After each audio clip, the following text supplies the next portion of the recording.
Our discussion for today is all about the types of paragraphs. The first type of paragraph is descriptive paragraph. This type of paragraph describes something and shows the reader what a thing or a person is like. The words chosen in the description often appeal to the five senses of touch, smell, sight, sound, and taste.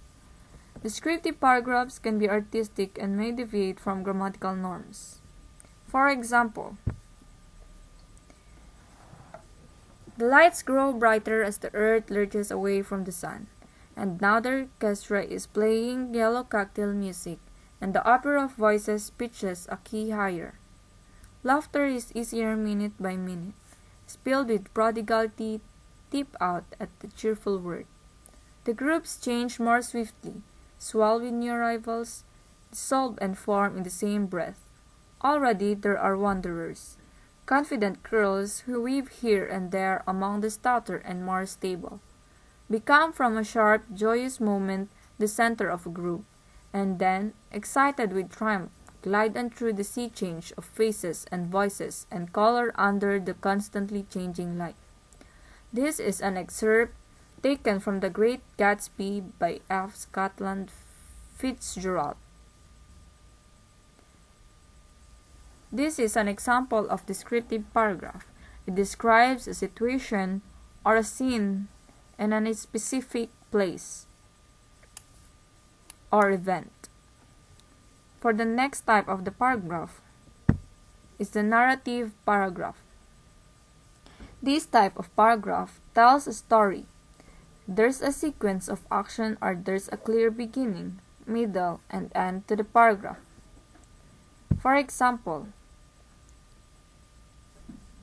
an opening paragraph from Barack Obama's The Odyssey of Hope tells an interesting story about how a man entered the arena of politics. It's been almost 10 years since I first ran for political office.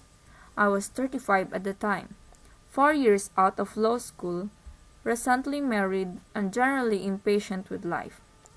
A seat in the Illinois legislature had opened up, and several friends suggested that I run, thinking that my work as a civil rights lawyer and contacts from my days as a community organizer would make me a viable candidate.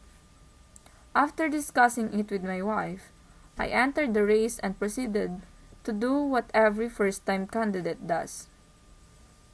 I talked to anyone who would listen. I went to black club meetings and church socials, beauty shops and barber shops. If two guys were standing on a corner, I would cross the street to hand them campaign literature.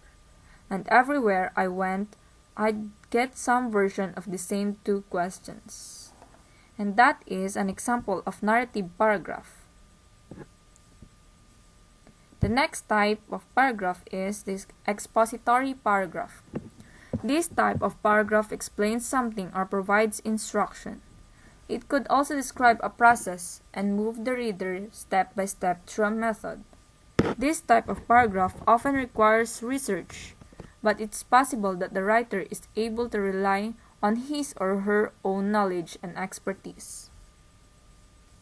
For example, all toilet flush tanks work about the same. When the toilet is flushed, the trip handle lifts the tank bowl, opening the outlet and letting water flow into the bowl. When the tank is nearly empty, the bowl falls back in place over the outlet. The float falls with the water level, opening the water supply inlet valve just as the outlet is being closed, and the tank is refilled through the filler tube. Water also flows through the bowl refill tube into the overflow pipe to replenish trapped ceiling water. As the water level in the tank nears the top of the overflow pipe, the float closes the inlet valve, completing the cycle. This paragraph from Reader's Digest Complete Do-It-Yourself Manual gives detailed information about how the water moves through a toilet when it is flushed. It is instructive, and if you like this kind of thing, it may even be interesting. And this is an example of expository paragraph. The next type of the paragraph is the persuasive paragraph.